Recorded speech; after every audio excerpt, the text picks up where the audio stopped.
comment. Sorry. Okay. To have public comment regarding proposed ordinance 2021-8 restricting dogs at Amberley Green, which was brought out of this committee in May after 2 years of work. We still have 2 more readings and we want to hear some more input from the public. There's been a lot of interest in this topic. By way of information, there's some links in the chat if people want to see the background page on the website. We've allotted 2 hours for today's meeting. Anyone who wishes to speak should send their first and last name in the chat and their address in the chat to Tammy Reesner. I envision this as primarily a listening time. It's not officially a public hearing, but I think we'll operate in that mode of listening to the speakers. And if there's an urgent matter for clarification, we can have questions from the committee members. But in general, I'm hoping we'll just kind of be listening to people, and I won't be calling on a lot of people, council members and who are here to speak and such. So with that in mind, do we have our first speaker ready, Tammy? I have not received any requests just yet, but it looks like. All right then. Yeah, Tammy, it's Ronna Willis and Jim Willis wants to speak, and I unfortunately don't know how to put it in the chat. Okay, well, if Jim wants to speak, you can go ahead. Thank you. Thank you. My name is Jim Willis. I live at 3016 Burning Tree Lane. I am a hand surgeon and have been so for over 50 years. I see several patients a week who are bitten by dogs, and I've seen some pretty horrendous things: fingers lost, thumbs lost, crushed bones, torn tendons, infections. These injuries do not usually end well. I'm a proponent of leashes because leashes equal safety. They are safety for the dogs, they're safety for the owners, they're safety for the residents, and they're safety for the village. Part-time leash laws equals part-time safety as far as I'm concerned. Letting dogs run wild endangers the village for legal action. If the dog bites or injures another dog or severely injures or sickens a visitor, this is the ultimate responsibility of the village because they own the property. Having a requirement that all dogs be leashed at all times protects the village from legal action by placing the responsibility solely on the dog owner. It also forces them to control their dog, which is now the rule, but it is never enforced and it is never controlled. I see people, I back up to Amberley Green, I stand out on my deck, I see people walking dogs all the time. 10% of them are on leashes. People do not control their dogs because they run up onto our property, including into our garage. Having off-leash hours will result in higher density of dog use during those hours, which will result in a higher chance of injury because there will be a higher number of dogs. Dogs tend to chase after each other and fight with each other, and that's when the injuries occur. Another problem I see is dogs defecating. Amberley Green has become an open air dog toilet. I walk out there and I see dog poop all over the place. When I watch from my property, I have never in all the years seen a dog owner pick up poop from their dog. By having them on a leash, at least they'll be able to see their dog when it defecates. In most cases, the dog runs 100 or 200 yards away and the owner has no idea whether they're defecating or not or where. Amberley Green is not a municipal park, and it should consider restricting access to the residents of the village who paid for the purchase of the green, whose taxes pay for its maintenance, and whose responsibility it is for any risks incurred. That's my statement. Thank you. Thank you very much. Tammy, do we have anyone else that has side? Ellen Garber of 6735 West Beachlands Drive. Ellen Garber, if you'd like to go ahead and unmute and go ahead. Okay, thank you. Hi, thank you for having this meeting, and it's really important to me. I grew up in Amberley Village and moved back to raise my family 30 years ago.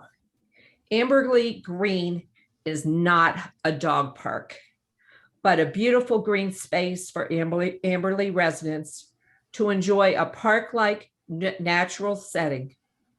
Amberley Village purchased what was 130 acres Crest Hills Country Club. Sorry, I ran up here. I was late. In 2008 for a sizable amount of money. And it is the Amberley residents' taxes that pay for the upkeeping of the grounds. Amberley Green is one of the gems in Amberley Village and should be kept as a safe area for its residents to be able to walk, run, and just enjoy the grounds without worrying about getting jumped on by loose, uncontrollable dogs. 6 weeks ago, I was walking around the backside of the trail and I was knocked off balance by a dog that was off leash. I said to the owner that this dog was not under control. The owner said, yes, the dog was controlled. And I said that he just jumped up on me and almost knocked me down. We got into a discussion of his dog and he told me to move along. I told him that clearly he was not an Amberley resident, as his dog was not under control and not aware of the rules. That was not a friendly conversation. While I was walking on the path, I saw about 20 dogs and only 2 little dogs were being led on a leash while the rest were off leash. When I left the parking lot, I noticed that 19 cars, 2, which mine was one of the 2, had Amberley stickers. 2 had Amberley Green permits, and the other 15 had no Amberley identification. Until this incident, I did not realize how many non-Amberley residents were taking advantage of our Amberley Green at the expense of the Amberley taxpayers. This is not a public Hamilton County park, but part of Amberley Village. I own 2 dogs, and I truly am a dog lover, but dogs should not be allowed to run free if they have the tendency to jump up on people.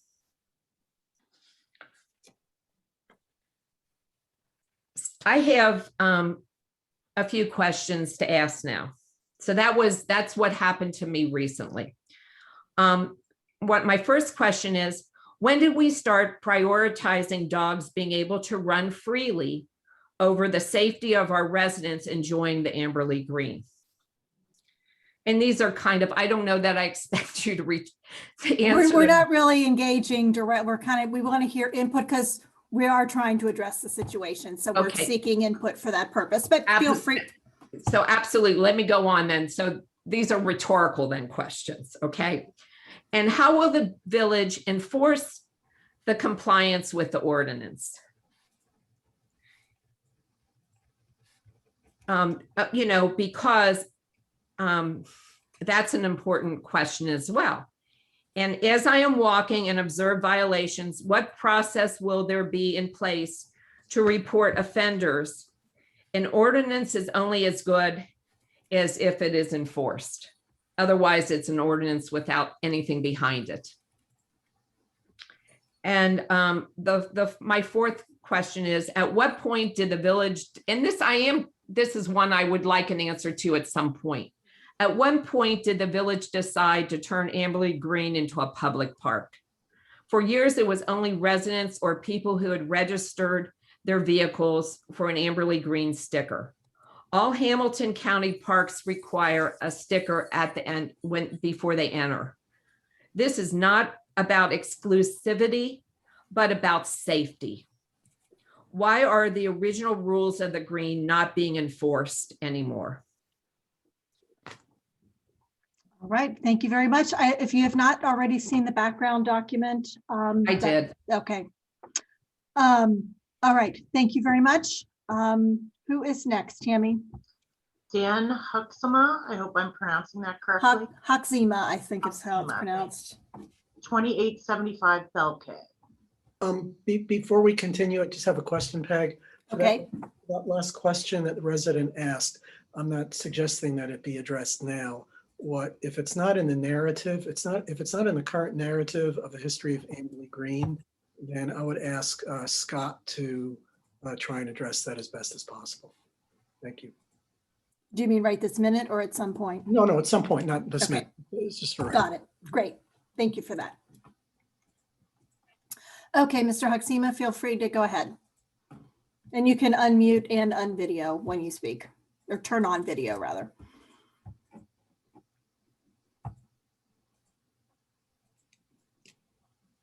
Okay, there. Yes, go ahead. Thank you. Yes, I'd just like to say that, I've been going to Amberley Green for the last 3.5 years, twice a day, whenever weather permitting. And it truly is a treasure. Okay. To be able to let your dogs run free is great exercise for them. I know there are a lot of people that do not pick up after their dogs, but that's not everyone. I think the biggest thing is, I don't think we need to implement immediate overrules here. I think if we just give clear clarification on what the rules are, a lot better signage. I think that would be the first step that I would recommend. I have heard other suggestions, such as making the outer loop, maybe a restricted dog area, and the inner areas, dogs can run free. You wouldn't need a fence for that. So there's really no cost. That's just signage. I think I would support that. I don't know that I would support it as a first move, but anyway. And as far as dogs being on a leash, coming out of the car and until they get to that restricted area, the open area, I think that's reasonable. As far as dogs being on a leash to prevent these attacks or injuries or whatnot, that's going to happen anyway. My dog was attacked up at the park. It's going to happen. It doesn't mean we need to change the situation just to try and prevent that. Dogs do behave differently on a leash by and large. They're more guarded. But anyway, so that's basically my thoughts. One thing I would like to know, that of the 59 complaints in the last 7 years, of those 59 complaints, how many were made by the same people? And then another thing I'd like to know is how many were made by people that are not residents of Amberley Village. It's not that they don't matter, but it doesn't quite carry the same weight in my mind. And also, how many of those are the residents of Burning Tree? We can put it's not that expensive to put a fence up to block the few houses that could be affected on Burning Tree. So, and then, and I don't know what the cost would be for this, but what about putting in an automated gate into the parking lot, and everyone has to be registered as well as their dogs to gain access, and you just have a little sticker on your windshield that opens the gate for you. Because one of the benefits of that is that it's not going to be ongoing involvement, by our police department. And if there is an incident, then, a description of the dog, you should be able to easily find out, who was involved in that and deal with it directly. So I don't know so those are just some of my thoughts, but thank you for the time. Well, thank you very much for your input. I do want to just reiterate to the people here that if you would like to speak, please put your first and last name and your address in the chat to Tammy Reesner, and she is keeping the queue and letting us know who's going to speak. We are giving preference to Amberley residents, and we do need your name and address in order to add you to the list of speakers. Who is next, Tammy? Nancy Moran of 8480 Arbor Crest. All right. If you'd like to, I'd ask if when you're done speaking, if you would remute yourself and turn off your camera, but when it is your turn to speak, please feel free to turn on your camera as you unmute. Okay, are we ready? We're ready. Go ahead, Nancy. Okay, well, Nancy Moran, I've been on Arbor Crest for 34 years with my husband. We very much enjoyed the green. And I would say more than 2 years ago, we stopped going on the weekends simply because there were such a volume of loose dogs that it was uncomfortable for us. So we stuck to a weekly walk with our dog, Penny. She's a 24-pound dog. We always walk her on a leash. I'm going to assume that you read the letter I submitted, and I did participate in a call in November about this very topic, where I also described the incident that occurred with myself and my dog, which caused me to fall and break my leg. Since that time, it was a horrific experience to have my dog attacked. In response to Dan, I would say if every dog was on a leash, the probability of two dogs getting into a conflict is dramatically reduced than if there's dogs walking on leash and dogs walking not on leashes. So I feel like the green is for citizens. I don't think it should be a priority for it to be used for dogs running free. I don't think that's the priority for that green. It should be for all ages, young, for old, to walk and enjoy nature and enjoy that pathway.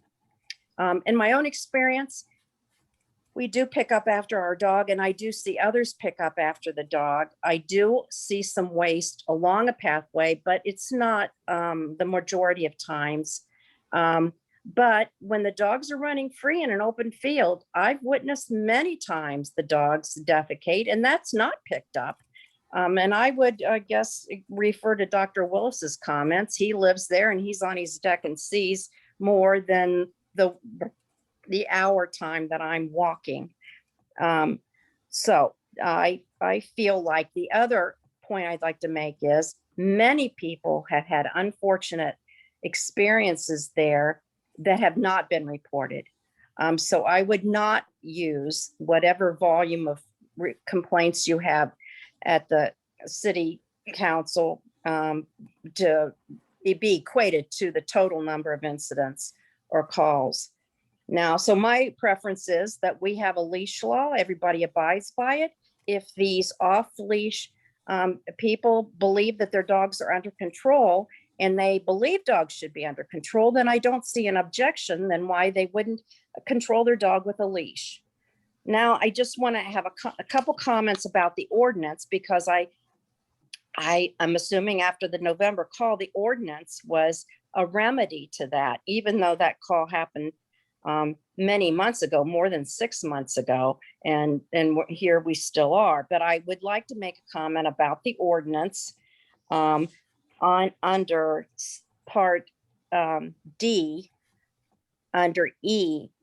It states the dog refrains from jumping on or attempting to contact individuals who may be walking on paths or who otherwise may be in close proximity to the dog. My only comment about that is that that's kind of speaking to loose dogs contacting people.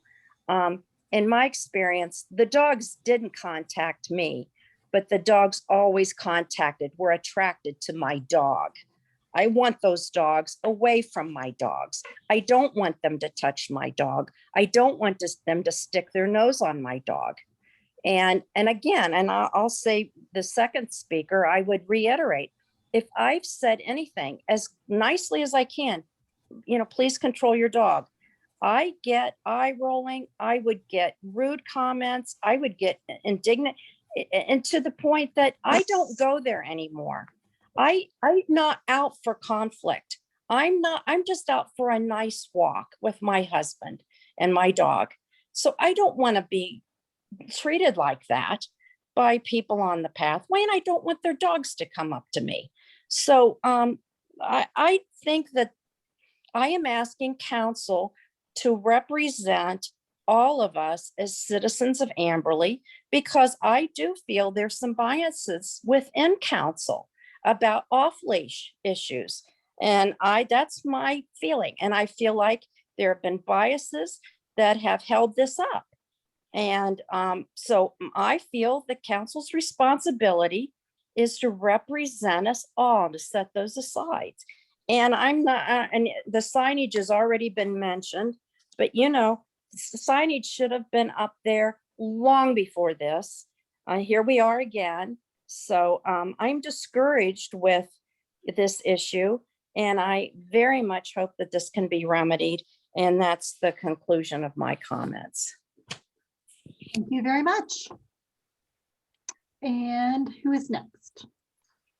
Richard Bardak, 7415 Willowbrook.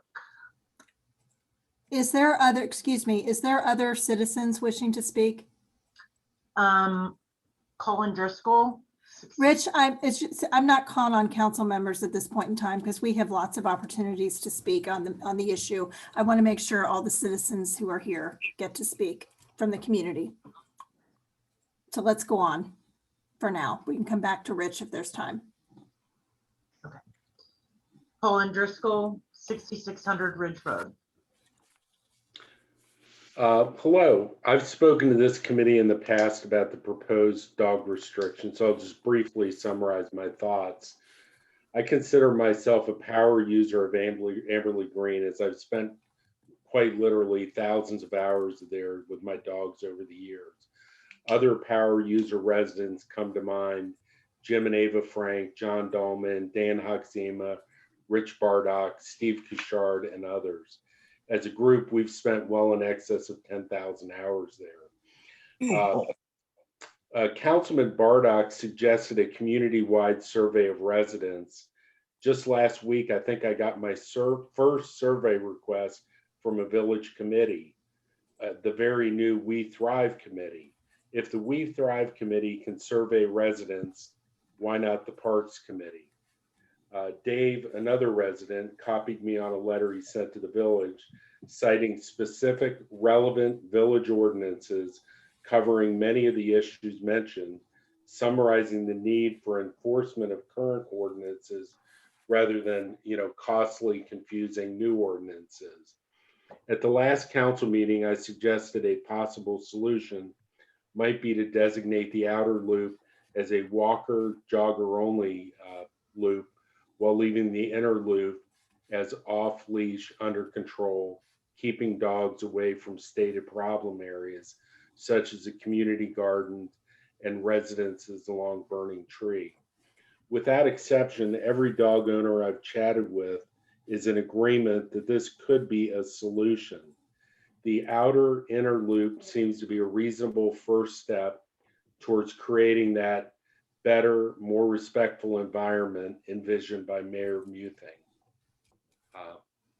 That's it.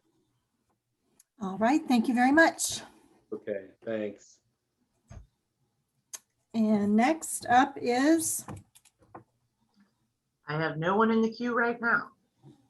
all right, if there's anyone here who would like to speak, the process is to put your first and last name and your address in the chat to Tammy Reesner. Rich, since there's no one in line right now, if you'd like to go ahead. Okay, has anyone discussed this with Rich Wallace, the police chief? My understanding is he made a recommendation for altered times. I think his suggestion was 2 hours after dawn and 2 hours before dusk was his suggestion. Rich, again, we're here today purposely to hear from the public, and we are open to modifying the ordinance, and that is an idea that we can consider when we get to that. Is there anything else you wanted to address us about today? Yeah, I'm just getting started. That was my first inquiry, which I didn't get an answer to. So the next question I have is. The answer is yes. We are in regular contact with Rich Wallace, and we will bring in his input when the appropriate time comes. Go ahead.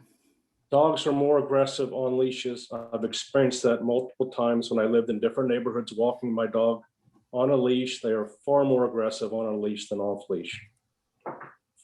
Colin beat me to the punch on this. We should take a poll of the residents to see what they want. I think that's fair. And I think all the residents should have an opportunity to have input. I've heard issues on liability. I think liability runs with the dog owner, not the village. If the village has any concern about that, every person up there should sign a waiver of liability. Our law department can prepare that. It's very simple, waiving any and all liability to the village whatsoever. And that should be a document any person signs when they get a sticker to go up there. I think another alternative would be to designate 20 acres in the back corner of the property. It could be roped off with the yellow rope. It wouldn't cost much money at all. If the village is very concerned about that, just rope off 20 acres temporarily in one of the back corners, and there won't be a problem. If you don't want to experience dogs, don't go back to that corner of the property. It's very simple. And I've heard talk about walkers not wanting to deal with dogs. We have 2 other properties on the village that they can go to as well if they're scared of dogs. They can go to the walking track. There are no dogs allowed up there. French Park, there's no dogs allowed up there. At least they have to be on a leash, allegedly. I don't know. I haven't been up there in years. I think the village should use their resources in doing more traffic enforcement and property maintenance enforcement than spending our time on this issue. I am passed routinely on Ridge and Section Road going around me. It happened Sunday at 3 o'clock going to the JCC. I think speeding is a far greater problem and property maintenance is a far greater problem than this leash law. Thank you.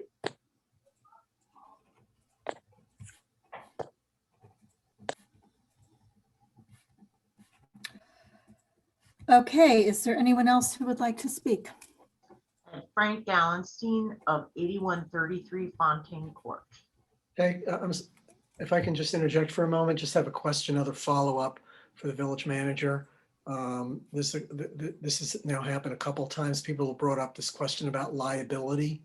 I think we need to get some clarity regarding liability. Thank you. Obviously not for now, but to be noted. Should I go ahead? Oh, sorry. Yes, go ahead, Frank. Okay, just 2 points. In the past, I've commented about how I prefer, actually the ordinance sounds reasonable to me, certain designated hours for unleashed and certain designated hours for leashed. I am also a regular walker, and hang on, I'll put my video on. I think it's on. Anyway, the 2 things I would say is, one, a concern about an outer and an inner designated area. If there wasn't a gated off or fenced off area, I think that would be extremely difficult to manage. Right now, people are violating the existing rules, and it would be very difficult if someone violated it to actually catch them in the act. You'd almost have to walk around with your phone taking videos, because my experience is they would deny it if you witnessed it. So I don't particularly want to be walking around with a video, but I don't think it's a bad idea, providing there's a fence there, which would be costly and would have to be considered. The other thing that was mentioned today that I think is appropriate is similar to what Ellen may have brought up, and that is statistically trying to figure out how many people truly are having an issue. I've reported an issue a couple of times, but I quit reporting them because it's so difficult to have anything done about it based on the ambiguity right now with the current ordinances. So, and I've even talked to the police officers about that, and they've actually agreed with me and even brought up points about how difficult it is. So because it's so difficult, I don't report them anymore. It's like, what's the point? There's not anything they can really do about it unless I have a video of it.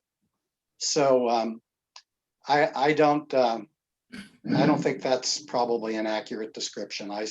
But again, if I reported it multiple times, that wouldn't be representative either, right? I'd be one person complaining a lot. So I understand that point, but I do think there are multiple occurrences.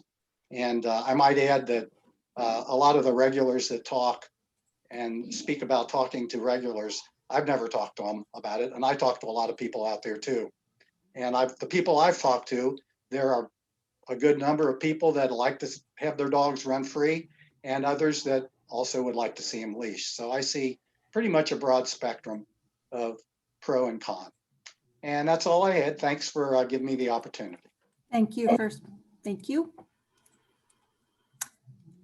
Is there anyone else, Tammy? Billy, excuse me, Billy Gilman, 7550 Fernwood Drive. Mr. Gilman, would you like to go ahead? You can, if you'd like, you can turn on your camera and unmute to speak. Unmute. There you go. Okay, I think I have it on now. Well, thank you, and I've been listening. And we also live on the park. I do not live on Burning Tree. I have multiple times. We walk there twice a day at least. I walk there at least once a day. It's not a day that doesn't go by that we do not get attacked by a dog comes barreling up to us, sometimes from behind. So I was really listening, and I was trying to think if it could be where we could have part-time unleashed, but honestly, I think we need a full leash law. There's not a park hardly in Cincinnati that lets dogs run loose. You go everywhere. Richard said, well, you can take them to some other place. I live on this land. I don't need to take my walks other places. That's just really got me very riled up. I don't want 20 acres in the back because I live in the back. I can make a report every single day, but it just doesn't do any good. Making an outer loop and an inner loop. Well, that's really a delightful thing. Is a dog going to know where the loop is? I've never heard of such a thing like that. I had another friend that is still injured from her walk on Amberley Green. She was a longtime resident, just moved, walking her dogs on a leash, got attacked, knocked down, tore her quad muscle, and is still not right. You know, everybody has, I've listened to other people that been knocked down. They don't even come to the green anymore. All the cars that are parked up there without a sticker on them, you know, I think maybe we ought to kind of go after that a little bit too, but I'm really in favor of a full leash law. I was trying to be reasonable, but the more I listen and the more that I go up there, I really think that this is what Amberley needs to do. We actually bought this land. It costs us a lot of money because I know how much it costs. We actually pay taxes to keep it up. And I think we could do a little better job of keeping it up. That's another day's story. But anyway, thank you. I just really hope that we pass a law that we have. Thank you very much. Thank you. Question, Peg? Sure. On the current ordinance, maybe Scott can address this too, what we currently have, and I've just heard this from now. So right now, residents, non-residents and residents are required to have some formal registration. Is that correct?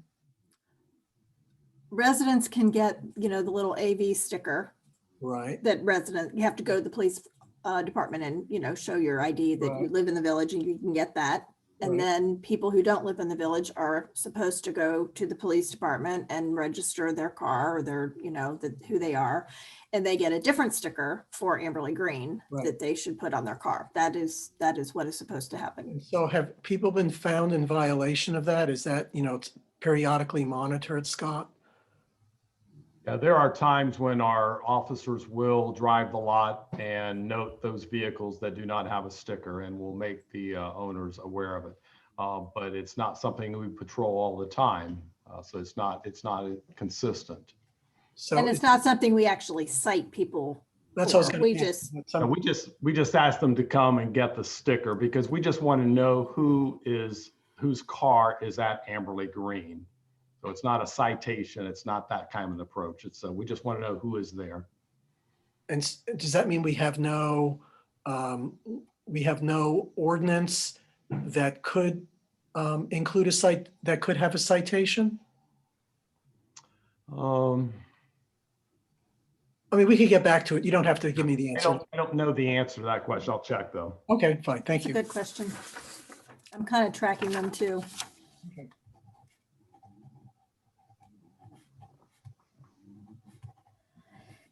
Are there any other speakers? There is currently no one else in the queue. Okay, there are quite a few people here. And we are certainly not out of time. Egg, it's Rana again. I don't think there's any need for me to repeat all of my opinions. I think the committee knows them. Is that accurate? I mean, I would say perhaps, but if you want to go ahead and, I mean, reiterate your concerns, you can. That's what this time is for. Dan is new to the committee. He may not know you. I'm on Burning Tree, and I have dogs chasing squirrels through my tulips that are just blooming and knocking them all down. I've had dinner for my families out on my driveway during the pandemic when we couldn't be inside, and I've had dogs smell food and run through the tables and drive my grandchildren screaming into the woods or up onto my porch. I've had dogs jump into my car as I drove into a garage. My garage opened the door and I had a dog land in my lap. Dogs on my deck, multiple incidents of dogs. I've also been jumped on by dogs. And when I told the woman she needed to have her dog under control, she screamed at me, "This is a dog park." So I think, I'm in favor of a full-time leash law, to be sure.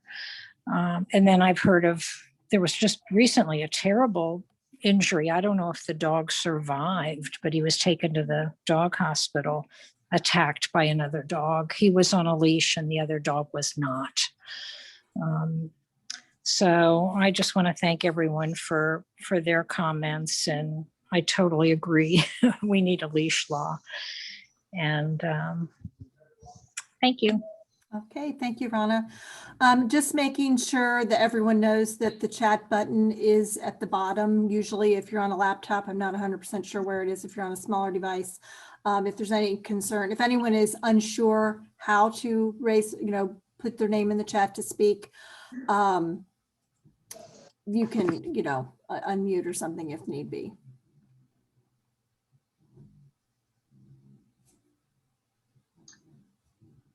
Can I say one other thing? If it's very brief, I'm really trying to keep things moving, but go ahead. It's really in after I had spoken, I have never had been so angry about an issue. And I really take offense that it was said that I could go walk at French Park, which is a city park and not an Amberley Village property, or I could actually walk on the walking track. I have as much right as a dog of one of the owners to walk in my own Amberley Green that I pay taxes for. So I take true offense to that. And I just couldn't sit here and, I was talking to Tammy yesterday. I'm not one of these residents that get on the bandwagon and everything that comes up. But when I got approached and the dog jumped on me and I was off balance, this is not a dog park. Again, Amberley Green is not a dog park, and I pay taxes and I have as much right as people's dogs, and I'm a dog owner. So really, that's all I have to say. I And appreciate your, Thank I you. appreciate your saying that. I do. Thank you. I really do. thank you. Okay, well, if there are no other members of the public who wish to speak, we can spend some time deliberating. Oh, I see. We have hands raising. Well, we're asking if you would like to speak, please put your first and last name in the chat to Tammy Reesner, the clerk. That is the process we are using for calling on speakers. I do have Nancy Moran who would like to make another comment. Is there anyone who has not spoken? I see David Lips has his hand up. Mr. Lips, could you give us your name and address in the chat?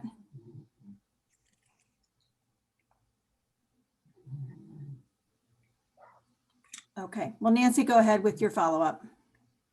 Well, I would, can you hear me? Yes. Okay. Well, my comment is that there's been a couple speakers that refer to themselves as super users, as though that gives them more set of rights than I have. I think I would like to, my husband and I would go 5 out of 7 days in the week, and we've been driven out by this dog situation and by the owners.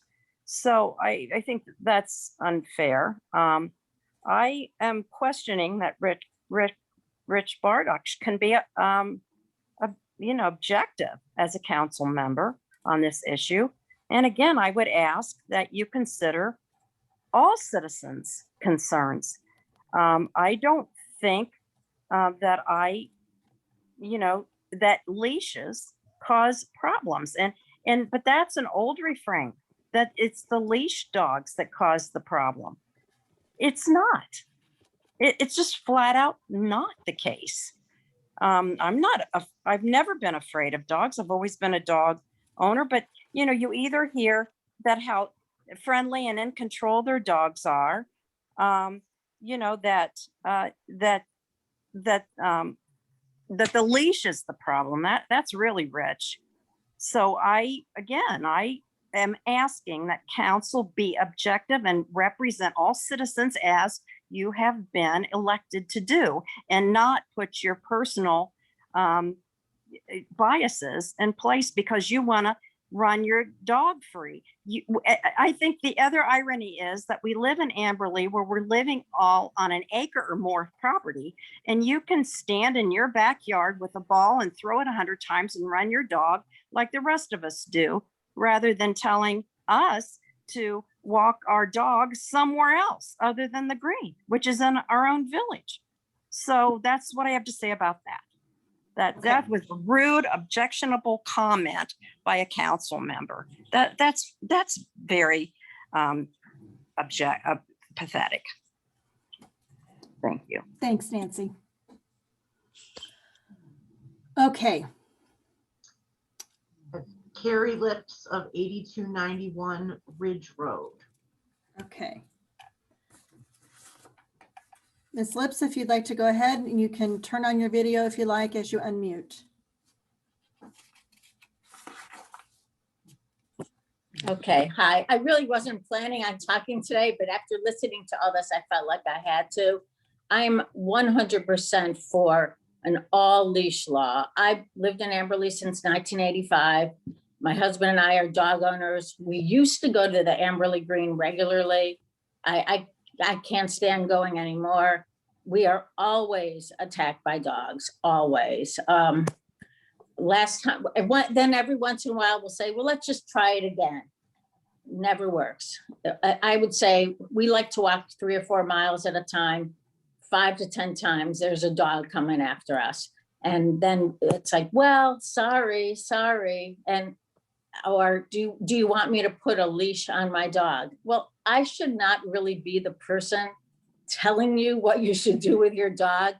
And as far as dogs being more aggressive on a leash, if the dog is on a leash, then the dog is under your control.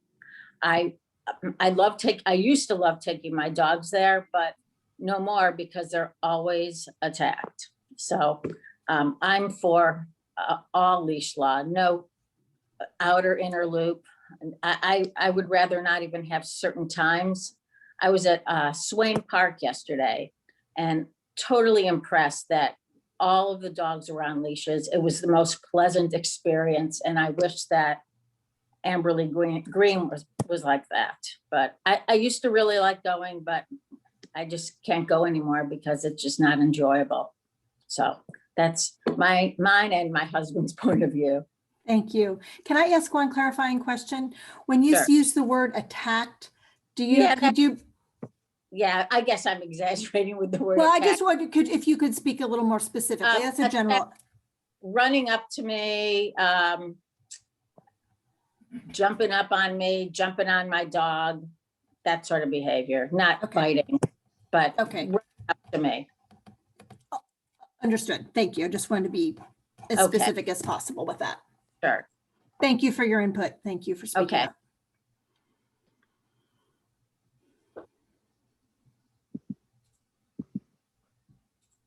I have Dan Hatzima who would like to speak again, and there's no one else in the queue right now. Okay, Mr. Haxima can speak again, and then we're not going to have any more second speakers. Go ahead. Okay, thank you. Yeah, I just want to say that if you don't think your dog behaves differently on a leash or in general, I suspect most of these people are not dog owners. They absolutely do behave differently. But and as far as stickers in the parking lot, I don't have a sticker on my car, but I'm there all the time. If I'm supposed to have one, I can get one, but I really don't want one on my car. But anyway, I don't want everyone to know where I live to begin with. And as far as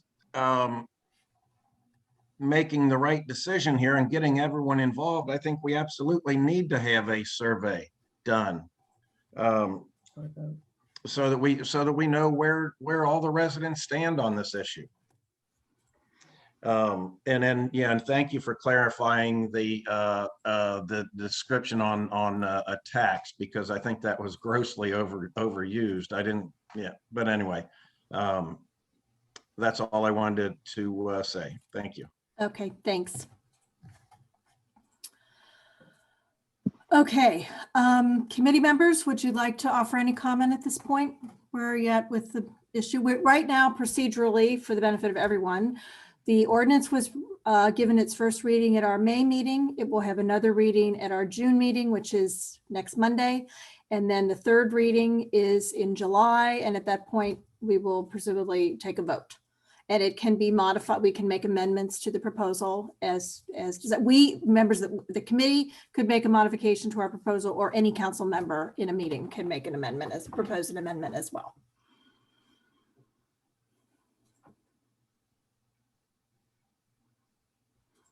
I guess I'll just share that I'm really grateful to the residents who came today, and I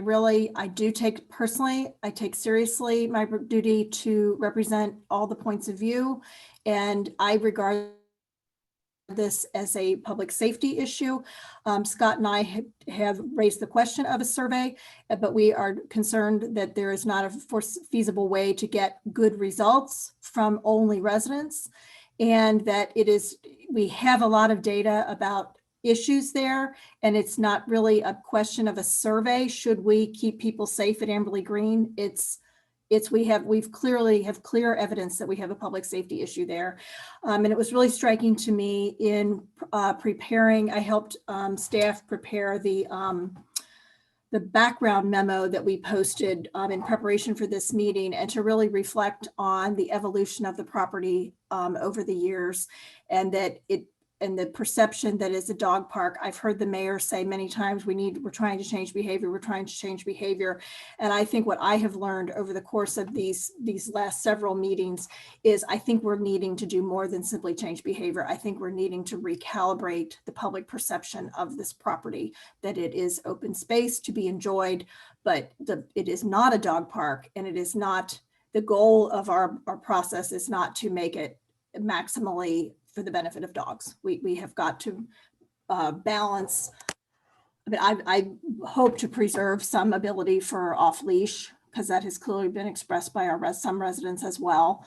But I think we need to be taking seriously the safety aspects of it, and that it's clearly got a perception as a dog park, which it is not. Yeah, Peg, I'd like to echo some of those thoughts. I know many of us have been following the next door comments, and I think Tammy, you posted some of those, you shared them with us. And one thing I learned from, I'm not saying next door is a true cross section. Okay, I'm not going to assume that, but nonetheless, reading those comments, one thing I picked up is that there's this misconception of people, primarily not Amberley residents, that believe this is a dog park, that believe they have a right to it, right to that property. And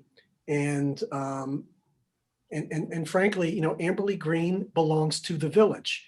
It is, and until something other happens on that property, it's meant for the enjoyment of all residents, right? And it must be a safe place for all residents. I would just, you know, if people who are listening who are not from the village, you know, I just did a little survey. How many Hamilton County parks are there? How many Cincinnati parks are there?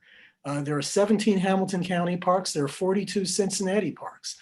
I would suggest that non-Amberley residents petition Hamilton County and or Cincinnati to designate one of their parks as a dog park.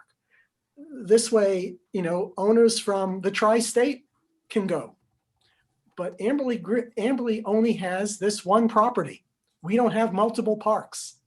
Amberley Green is not even designated a formal park. So we have to be very careful, you know, how we move forward, because this is our only, you know, property that can be enjoyed by a real cross section of all our residents. So that's really what I wanted to share. I guess I'd like to chime in. One of the things that I keep coming back to, both from the comments that we've heard this afternoon, from the comments that have been emailed to us, and even on Ray, your point about on Nextdoor, I've also seen on the Facebook groups from Pleasant Ridge and Silverton. And one of the things that I keep hearing, and even just talking with my neighbors, I keep hearing people talking about how they've gotten discouraged about even going to the green. And so to me, I think that there is definitely people that aren't being represented currently in the number of phone calls that have reported into the village. We heard that even today of a resident who stopped calling in because he didn't feel like it was going anywhere. So I guess I say that because I think that all sides are frustrated. All sides are feeling like they haven't been heard. All sides are feeling like something's happening. And so I guess I keep coming back to, I think that part of the goal of this ordinance as currently written is to try to find what's a place where we can kind of meet in the middle. It's not necessarily perfect. I don't think that it is going to be the end all be all ordinance for us, but I think that it's a starting spot. And it's a starting spot to Peg's comment about recalibrating and trying a change to see how we can improve.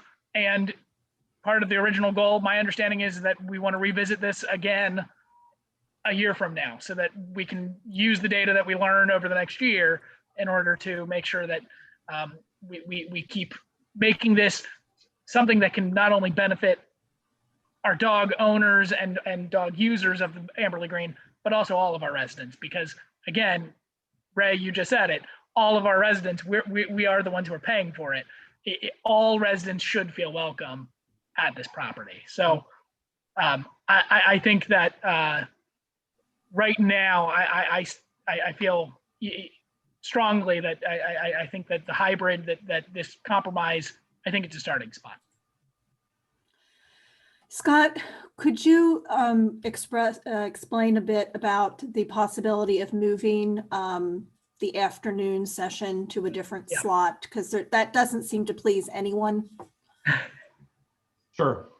So the way the ordinance is currently written is that the 3 to 5 time slot in the afternoon is when dogs could be off leash. That is not the ideal time, and we've heard that. As the chief and I have discussed this, we do not believe it's the ideal time either. One of the comments that we've heard from Councilmember Bardak is, and I believe he made this comment at the previous meeting, or maybe it was during the council meeting, but push that time later so that it butts up against dusk. So possibly a 1 or 2 hour period before dusk would occur where dogs could be allowed off leash. So that way you've got bookends here. You've got the morning time, which I think most of us are in agreement with, that works well for us, from sunrise to, I believe we've got at 9 a.m. Right.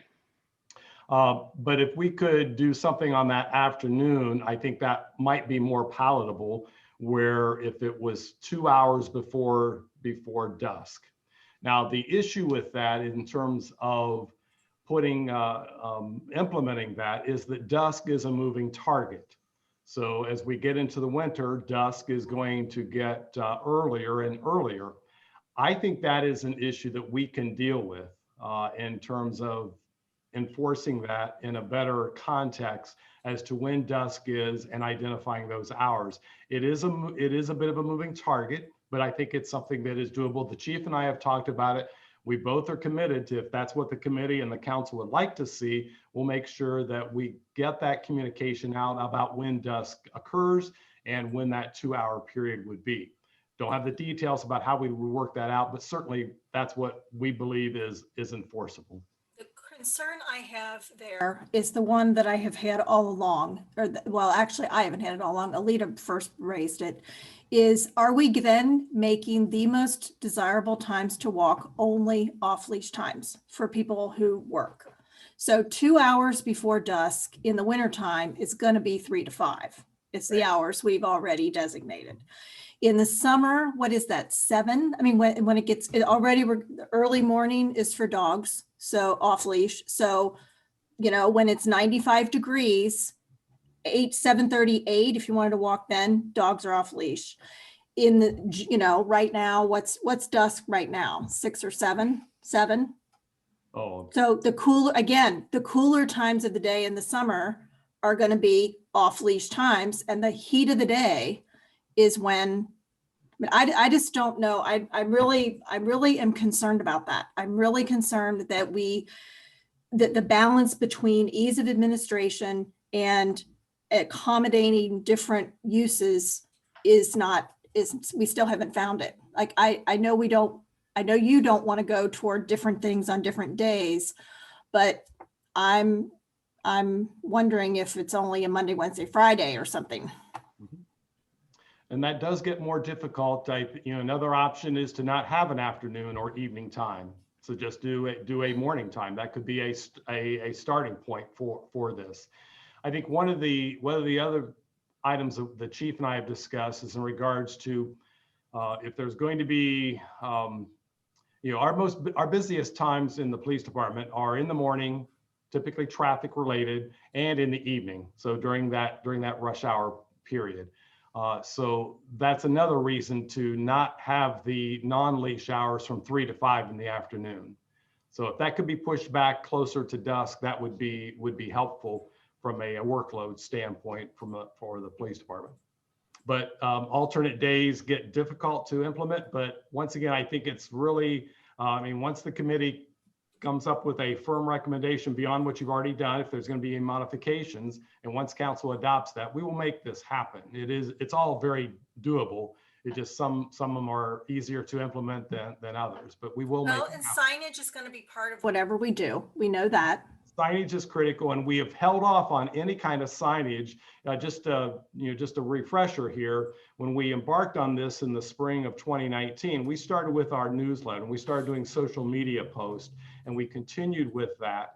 We did just minor modifications to signage, but once this issue got heated up this past year, we elected not to do anything additional with the signage pending the outcome of this particular proposal about doing something differently at Amberley Green. But certainly once we settle in on what the ordinance is going to be for dogs at Amberley Green, signage is a critical piece to communicating this at Amberley Green, in addition to social media posts and our e-news and those types of communication tools.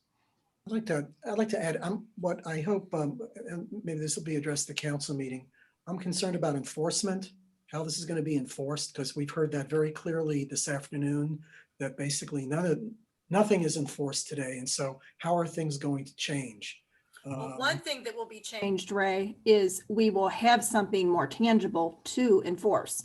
If dogs are not permitted off leash from, other than certain hours, and someone has an incident, then the police have something to enforce. There is a law against it. Now, that does not, I agree, that does not mitigate the difficulties of follow-up and finding and all that. Exactly. But what Mr. Gallenstein was talking about earlier was there isn't anything to enforce. It's not, those are two different difficulties. The vagueness of the ordinance and the logistics of the situations. We're trying to at least clarify and have an actual ordinance that has some specificity. I also wanted to bring up one other thing, and that was this idea of nuisance. And let me elaborate on that. Being on the streets committee in the last few months, we've learned, at least I've learned, about noise nuisance coming from cross county. And the idea is that, and what we learned is that property owners along cross county, depending on when the home was built, once the county expanded the highway, property owners had a right to express grievance to the state for possible remediation. Okay, so the state expands cross county highway, there's increased noise, and if this house was built before that time, and if enough homeowners get together, you can petition the state for remediation. It may not be perfect, but at least there's some remediation. I call that basically the state created a nuisance for these homeowners. And so the analogy is that if we allow dogs to go off leash and they go on the properties that are on the perimeter of the green, don't we have an obligation to these homeowners to make an offer of a fence? This way their privacy is maintained. That is, if we are now going on record that dogs can go off leash and go anywhere, including property owners, we've now changed the status of those property owners. And to me, well, maybe we should be adding something to the ordinance that specifies they must stay within the boundary. Like, but that's not going to be, what we've heard is that is so hard to enforce. Okay, we've created a nuisance for these homeowners. And so I think the village is responsible to make a correction. But we've also heard from the dog owners that they would like more specificity. So, I don't know. Scott, can you respond to Ray at all on that? Well, I think part of it, Ray, is that situation exists now where dogs are free to run at Amberley Green. And so consequently, it already exists. Well, but thing is that's correct. It exists. That's because we didn't anticipate it and we haven't taken any action about it. Mm-hmm. If we're now going to formalize something that dogs can go off leash, then I think we're obligated to these homeowners, because then we have formally changed their situation. Okay. Yeah. It's different. Well, then we need to go with all leashes, because a fence is, that's not an immediate solution. Well, for the homeowners, it could be. That's Ray, all. the one thing I would tell you is that Amberley Village law has forever been under control. We've never had a lease law. Yeah, that applies to private houses everywhere. But until we purchase the property, and basically that's in Amberley Village. Understood. But until we purchase the property and let it go, let it run amok. Okay, we now are in this situation, and I just feel, and we've done these homeowners wrong. And if we're going to formalize things, I think we need to do something to correct it. I mean, if I were a homeowner on Burning Tree, and and we've heard from at least 2 residents on Burning Tree, not today, but just collectively, 2 different residents who don't even know each other, that I learned, then we have impacted their quality of life, and we owe it to them to correct it. We've created a nuisance.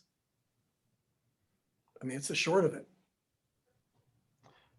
I would just add that I think your discussion of this topic and your efforts to try to rein it in are trying to correct part of that situation.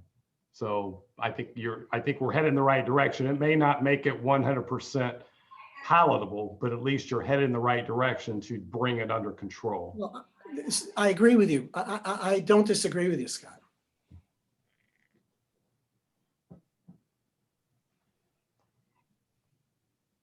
Well, I don't know if we need to do anything further here today. We still have our second reading. We don't have to, I mean, normally would we, Scott, if there was a desire for an amendment, does it have to wait until July, or could we bring it in June, or? No, it needs to occur at a council meeting. So as you indicated earlier. Okay, because it's, okay. Indicated earlier, we're having a second reading at our June 14th council meeting. And it certainly would be okay if somebody wanted to submit an amendment at that time. I think the only thing that does is depending on what the amendment is, does it significantly change the ordinance, so that you might want additional time for people to comment on it. The third reading is scheduled for the July council meeting. So you've got time there, but an amendment could either occur at the June meeting so that people know what's coming, or you could wait until the July meeting and then extend the time or take action at that time. It really is whatever you believe is what's in the best interest of the residents at this point. Okay. Committee members, do you have anything further for Scott? Or if you could, well, you and I will get with you before the June, the couple questions that came up, it would be helpful to be able to provide clarification even to full council, because everyone is receiving all the documentation on this. Yes, I noted those questions that were brought up. Yes, thanks. Great. All right. Well, thanks for managing a very good meeting. Well, thanks, Ray. Thanks, Ray. Thanks everyone for coming. And we'll see you next Monday at the June meeting. Meeting is adjourned.